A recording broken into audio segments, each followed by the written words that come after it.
On today's Star Wars Legends lore video, I explain and rank the super weapons of the Galactic Empire.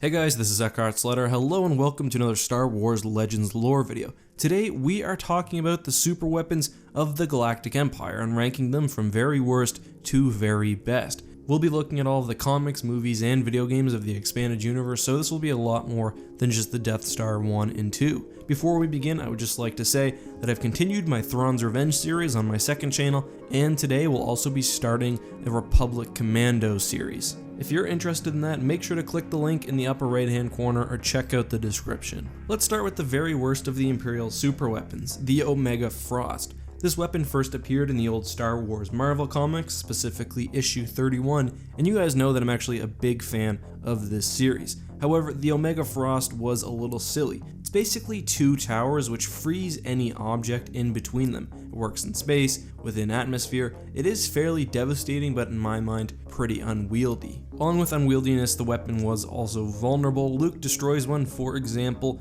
by taking out the asteroid that it's connected to with his lightsaber. The technology, however, was improved upon, and a sort of similar weapon appears further up on this list. The second worst Imperial superweapon is the Orbital Night Cloak, which appears only in the book The Courtship of Princess Leia, which, in my mind, is one of the least good post-Return of the Jedi Star Wars Legends books. Anyway, in that book, Han Solo, Luke Skywalker, and the rest of our heroes are trapped on the planet Dathomir. Warlord Zinj, who has a real vendetta against Han Solo, threatens the entire population of the planet with the Orbital Night Cloak, which supposedly will block out the sun, killing all life in several days. However, his plan is foiled without much difficulty, as a single orbital night cloak can be taken out by a starfighter, thus disrupting the entire system. The Empire allegedly also had other technologies which, instead of blocking out the sun, magnified it, causing heat death to the planet. We're going to lump them all together within this category. The next worst weapon that we have is kind of a category of weapons, none of which really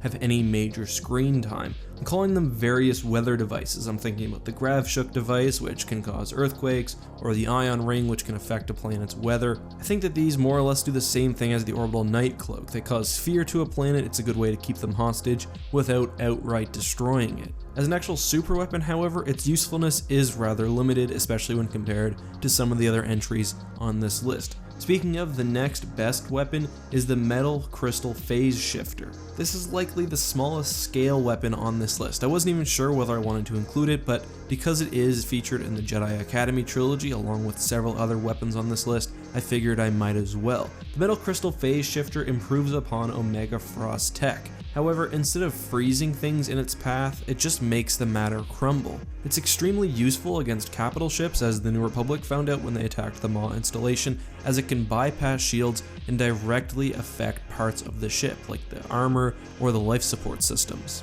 Unlike the Omega Frost, the Metal Crystal Phase Shifter also only has one emitter. You don't need to get your target in between 2 points. It's a fairly useful weapon, especially when used on an already powerful capital ship. However, its destructive potential is somewhat limited. The target of the Metal Crystal Phase Shifter isn't destroyed automatically, but rather the matter very slowly deteriorates and the ship will usually crumble upon itself. Still, the weapon has itself turned the tide of entire battles. The next best super weapon used by the Galactic Empire in Star Wars Legends was the World Devastators. The World Devastators, which first appeared in the Dark Empire comic arc, were basically mini Starforges. They'd land on a planet, destroying and taking its natural resources and using them to pump out starfighters and other vessels. What's more is that these produced enemies could go straight into battle, so basically, once the World Devastator arrives on your planet, the battle will just go downhill unless you can destroy it very quickly. These weapons, however, had a serious issue. For some reason, Palpatine didn't learn lessons from the Trade Federation,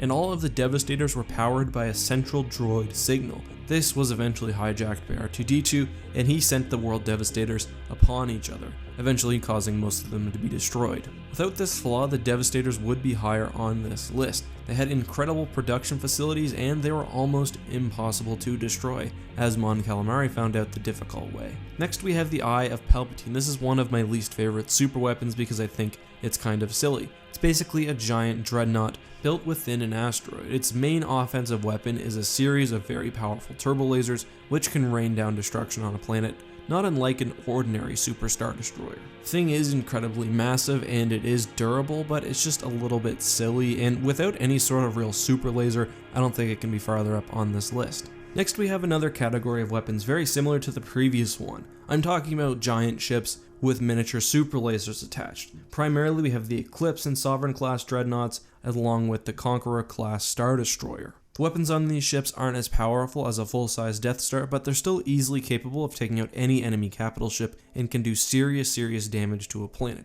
at least cracking a continent in half. The Eclipse is first featured in the Dark Empire series along with the World Devastators, and a later entry on this list. The Sovereign has never really been featured in any sort of material other than reference books, and the Conqueror only appeared in the Star Wars trading card game. All of these ships are good, however just generally the presence of such a large super laser gimps them in ordinary combat. For that reason I think it's generally better to, instead of focusing on something like an Eclipse, just build a full-scale Death Star. That way you at least have the weapon at its full power, you have a full-size space station, and really there aren't that many other negatives. I mean, the Eclipse wasn't a particularly fast or mobile vessel to begin with. Now we move on to the big boys, the Death Stars, and there were enough Death Stars that they warrant their own entire category. The worst of the Death Stars was the Death Star prototype. It was basically a powered down Death Star super laser with just a frame attached, so obviously not only was it less effective at destruction, but it was also very vulnerable because the insides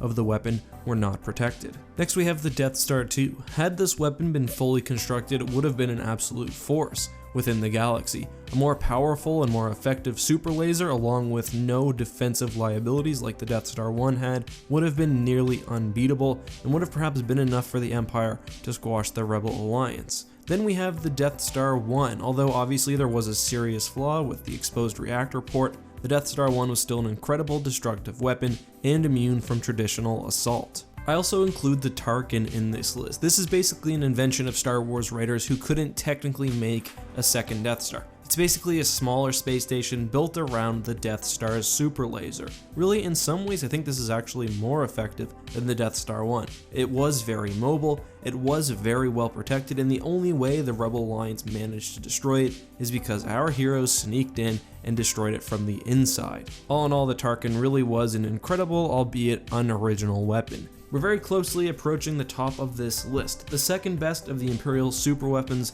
was the Galaxy Gun. When compared to the other weapons on this list, the Galaxy Gun has one unique feature. It can hit targets from across the galaxy. It fires nearly indestructible missiles which could not only destroy entire planets, but also focus in on smaller things like individual capital ships. The Galaxy Gun, along with the Eclipse class Super Star Destroyer and the World Devastators, was first introduced in the Dark Empire comic book series. There we see that really the weapon's main weaknesses are a lack of durability itself and also some production quality issues with its ammunition. Still, it's not like the super weapon really needs to be extraordinarily durable because again, it can fire from extremely long range. Had the weapon worked perfectly 100% of the time, the New Republic during the Dark Empire crisis would have had a much rougher go. I don't think anyone who knows their Star Wars Legends lore will be at all surprised by the vessel that takes the #1 spot on this list. We're talking of course about the Suncrusher. The Suncrusher is basically the silliest weapon